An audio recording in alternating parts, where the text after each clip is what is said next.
आज हम जो टॉपिक करेंगे उसका नाम है विद्युत मोटर। परीक्षा के अंदर ये इस तरह से पूछा जाता है।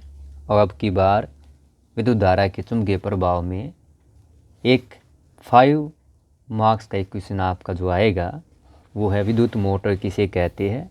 विद्युत मोटर में दिक् परिवर्तक या विभक्त वलय दोनों एक ही चीज़ है, इनका क्या महत्व है, क्या कार्य है, इस तरह से प्रश्न पूछा जाता है। तो मैंने थोड़ा सा ये आसान फॉर्म में लिखा है। तो देखिए क्या है।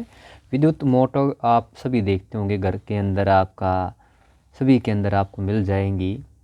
होती क्या है, विद्युत ऊर्जा को यांत्रिक ऊर्जा में बदलने वाली युक्ति विद्युत मोटर कहलाती है। यानी आपकी विद्युत ऊर्जा को ये यांत्रिक ऊर्जा में बदलती है, आपको कार्य करके देती है। सेकंड चीज़ जो पूछी जाती है इसके बारे में, इसका सिद्धांत, यानी विद्युत मोटर किस सिद्धांत पर कार्य करती है। तो विद्युत मोटर जिस सिद्धांत पर कार्य करती है वो क्या है, जब किसी विद्युत धारा प्रवाहित चालक को चुंबकीय ध्रुवों के बीच में रखा जाता है तो उस पर एक बल आरोपित होता है जिसकी सहायता से विद्युत ऊर्जा को यांत्रिक ऊर्जा में परिवर्तित किया जाता है। मैं आपको इसका डायग्राम बना के दिखाता हूँ, उससे आप इसको अच्छी तरह से समझ पाएंगे।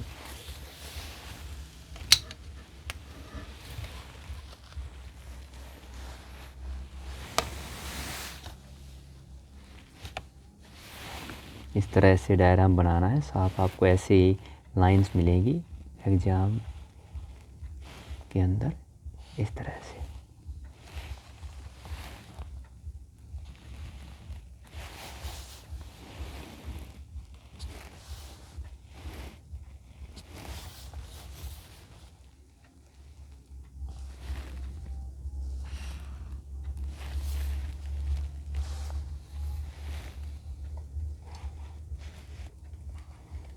ये डायग्राम थोड़ा बुक से आपका आसान पड़ेगा आपके लिए।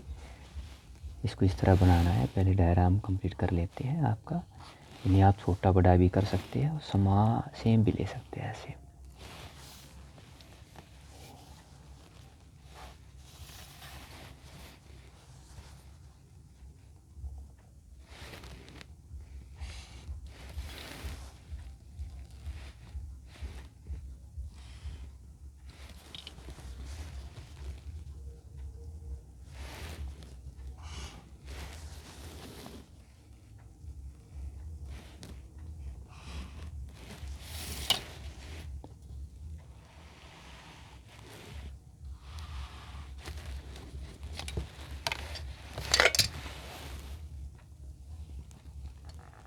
इन्हें हम स्प्लिट रिंग भी कहते हैं या दिक् परिवर्तक कहते हैं।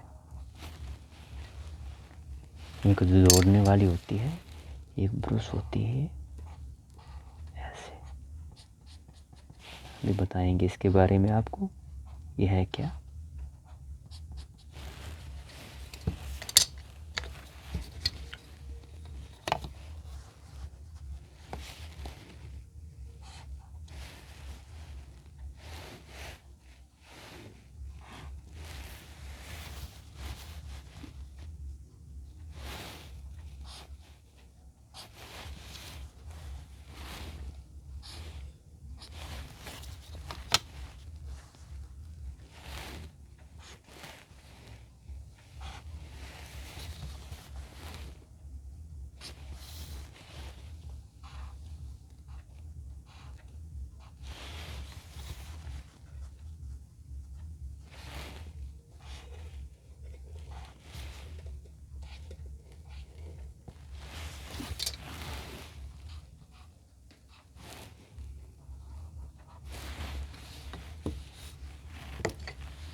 इसका नाम R1, ये आपकी R2, ये जो ब्रूसेस होती है इसको B1,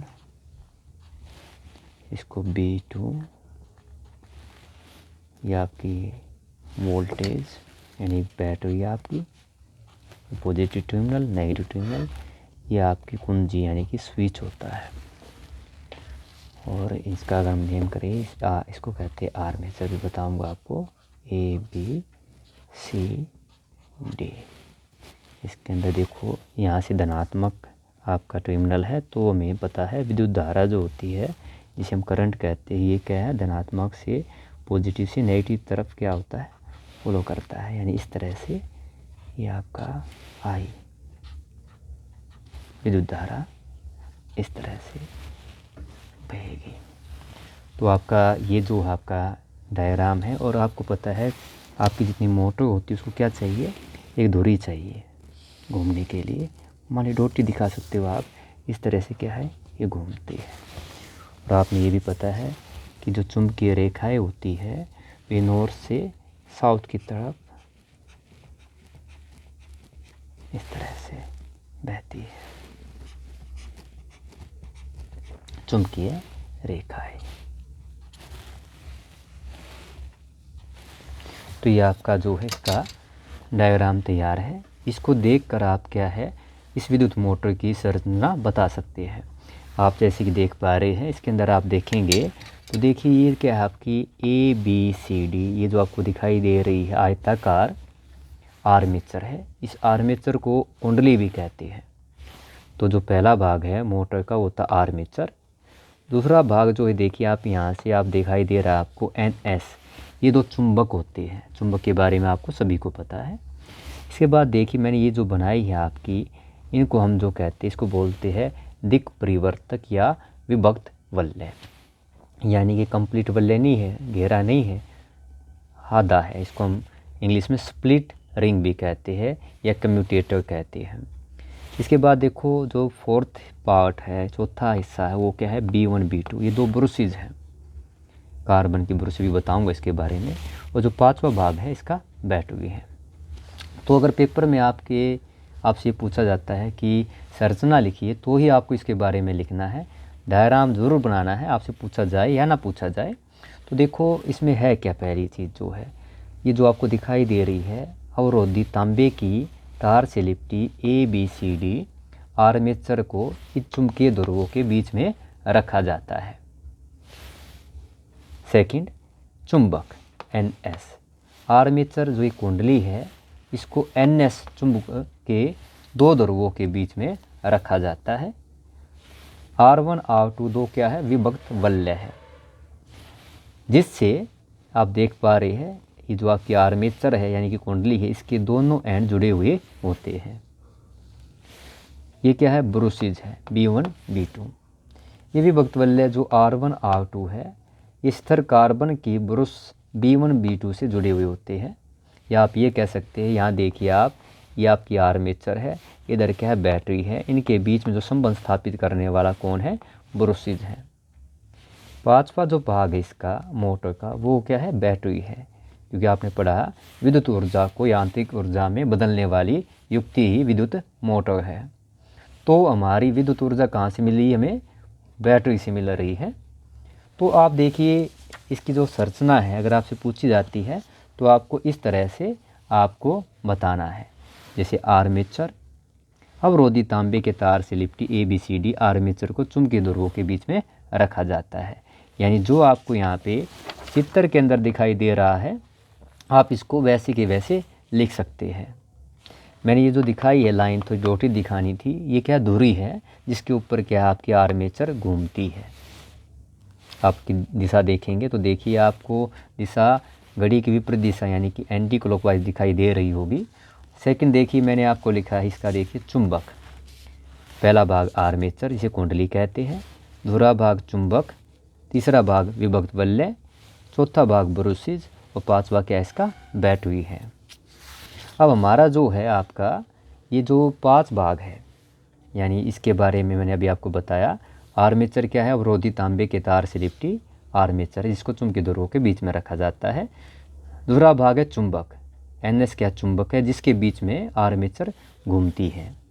तीसरा भाग है विभक्त वलय R1 R2, ये क्या है आपके विभक्त वलय है जिससे आर्मेचर यानी कुंडली के सिरे ABCD जुड़े हुए होते हैं। तो चौथा भाग है वो क्या आपकी ब्रुसेस है जिससे विभक्त वलय R1 R2, ये जो स्थित कार्बन की ब्रुसेस होती हैं इनसे जुड़े होते हैं। पांचवा भाग क्या है, बैटरी है। परिपथ में बैटरी की सहायता से विद्युत धारा प्रवाहित होती है जिससे विद्युत मोटर कार्य करती है। अब एग्जाम के अंदर, परीक्षा के अंदर एक संरचना, और लास्ट में क्या होती है, कार्य प्रणाली के बारे में पूछा जाता है, यानी ये मोटर आपकी कार्य कैसे करती है। तो देखिए कार्य करना बड़ा इसका आसान सा है। इसमें आप देखिए क्या होता है, कार्य विधि बताता हूँ, ध्यान से सुनेंगे, बड़ी आराम से समझ में आएगा। आप देखिए जो ये ABCD है, ये जो आर्मेचर है, इसको क्या किया जाता है, ध्यान से देखिए, इन चुंबकीय ध्रुवों के बीच में रखा जाता है। चुंबकीय रेखाएं क्या होती है, नॉर्थ से यानी आपके नॉर्थ यानी कि उत्तरी ध्रुव से आपके दक्षिण ध्रुव की तरफ प्रवाहित होती है, जिसके क्या होता है, यह आर्मेचर के ऊपर क्या है, एक बल लगता है। और जब किसी धारा प्रवाही चालक को, इसका सिद्धांत है मोटर का, चुंबकीय ध्रुवों के बीच में रखा जाता है तो एक बल लगता है। तो एक फ्लेमिंग का वामअर्थ नियम है, वो क्या कहता है, फ्लेमिंग का वामअर्थ नियम कहता है, अगर आप अपने हाथ की इस तर्जनी, ये देखो आपकी सबसे छोटी उंगली तर्जनी या आपका मध्यमा अंगूठे को इस प्रकार खींचे, ये तीनों मिलकर समकोण बनाए यानी कि लंबवत हो, तो ये जो आपकी तर्जनी है ये क्या दिखाती है, चुंबकीय बल को, चुंबकीय क्षेत्रीय रेखाओं को दिखाती है। ये जो लंबी मध्यमा है ये विद्युत धारा के प्रवाह को दिखाती है। तो अंगूठा जो दिखाता है यह आपके विद्युत बल को दिखाता है, यानी कि आपका लगने वाला आरोपित बल को दिखाता है। तो हमारा जो इसके अंदर मेन जो सिद्धांत है यही है कि जब इस धारा प्रवाही चालक को चुंबकीय क्षेत्र के बीच में रखते इसके ऊपर बल लगता है। तो उसको क्या आपको बताना है, जैसे मैंने लिखा है आपके लिए आसानी के लिए, ये देखिए यहाँ पे आर्मेचर को चुंबकीय ध्रुवों के बीच में रखा जाता है, उसमें से विद्युत धारा प्रवाहित की जाती है। आर्मेचर यानी कुंडली में प्रवाहित दोनों सिरों में विद्युत धारा चुंबकीय रेखाओं के लंबवत है, अतः फ्लेमिंग के वामअर्थ नियम अनुसार बल का अनुभव करती है। दोनों सिरों में विद्युत धारा की दिशा एक दूसरे के विपरीत है, उन पर लगने वाला बल भी एक दूसरे के विपरीत होगा। जैसे देखिए यहाँ पे AB के अंदर क्या है, धारा आपकी A से B की तरफ है, और जो CD के अंदर क्या है, देखिए आप C से D की है। तो आप सामने देखो दोनों के अंदर क्या है, धारा का जो प्रवाह है एक दूसरे के विपरीत है। अगर आप फ्लेमिंग का आप ये वामअर्थ नियम लगाते हैं तो देखना, अगर मान लो ये आपकी इधर वाली उंगली है, ये देखो विद्युत धारा को दिखाती है, तो अंगूठा देखिए आपको ऐसा लगेगा ऊपरी की तरफ दिखाई देगा, यानी इसको बोलते ऊपरी मुखी। अगर इसी तरफ इधर दिखाएंगे आप तो आपको क्या दिखाई देगा, ये आपका C से D की तरफ करेंगे अपनी उंगली को, मध्यमा को, तो आपको ये अधोमुखी यानी कि नीचे की तरफ दिखाई देगा। यानी दोनों सिरों में विद्युत धारा की दिशा विपरीत है, तो बल की दिशा भी क्या है, विपरीत है। इसको आप ऐसे समझ सकते हैं, यानी जो आपका स्केल लगाइए, देखिए एक बल अगर इधर लगता है तो दूसरा बल इधर लगता है, तो ये आपका क्या है, रोटेट करती है, घूमती है। तो दोनों सिरों में विपरीत धारा होने की वजह से, विपरीत दिशाओं में बल लगने की वजह से, इस बल की सहायता से जो आपकी आर्मेचर यानी कि धुरी है, दोनों की दोनों स्वतंत्र रूप से एक निश्चित दिशा में घूर्णन करती है, और प्रत्येक आधे घूर्णन के बाद धारा की दिशा उत्क्रमित यानी कि बदल जाती है। इस प्रकार धुरी व कुंडली लगातार घूर्णनशील रहती है। इसको आप इस तरह समझ सकते हैं। देखिए मान लो शुरू में AB क्या है, आपकी ऊपरी की तरफ, यानी कि आपका क्या है, ऊपरी मुखी है, ऊपरी तरफ है, तो क्या होगा, यानी इसके अंदर जो विद्युत धारा का प्रवाह A से B है, और जो CD है उसके अंदर C से D है, यानी क्या है, जो नीचे वाली CD है वो क्या है, आपकी अधोमुखी यानी कि नीचे की तरफ है। तब ये घूमेगी, घूम के कुछ समय के बाद, आधे घूर्णन के बाद CD क्या होगी, आपकी CD आपकी ऊपर आ जाएगी यानी ऊपरी मुखी हो जाएगी, AB क्या हो जाएगी, आपकी अधोमुखी हो जाएंगी। इस तरह क्या है, प्रत्येक आधे घूर्णन के बाद धारा की दिशा बदलती रहती है। एक इसके अंदर क्या एक क्वेश्चन पूछा जाता है, बार बार आता है कि दिक् परिवर्तक यानी कि विभक्त वलय का क्या काम होता है। तो होता क्या है, ये विभक्त वलय क्या होते हैं आपके, ये देखिए यहाँ पे, ये आपका अगर मान लो जैसे विभक्त वलय है, ये आपका कनेक्शन है, यानी कि आपकी जो आर्मेचर कुंडली है उसका सिरा जुड़ा हुआ होता है, तो इसके साथ क्या होता है, लगातार इस तरह ये कॉन्टैक्ट यानी टच बनाए रखते हैं।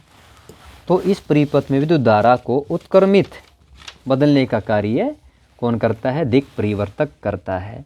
ये प्रश्न आप अच्छे से याद करिए, आपकी परीक्षा में ये क्वेश्चन 5 मार्क्स का पक्का आएगा। इसको ध्यान से करिए, लिखिए, जितना पूछा जाता है। अगर आपसे पूछा जाता है विद्युत मोटर क्या है, सिद्धांत क्या है, संरचना क्या है, कार्य प्रणाली क्या है, जो आपसे प्रश्न पूछा जाए परीक्षा के अंदर, आपको उतना ही क्या है, आंसर देना है, उससे ज़्यादा आंसर आपको नहीं देना है। तो सबसे पहले क्या है आपका विद्युत मोटर किसे कहते हैं इसके बारे में बताया, फिर सिद्धांत के बारे में बताया। सिद्धांत के बाद क्या आपको ये जो आपका चित्र है आपको ये बनाना है, डायग्राम अच्छी तरह से बनाना है।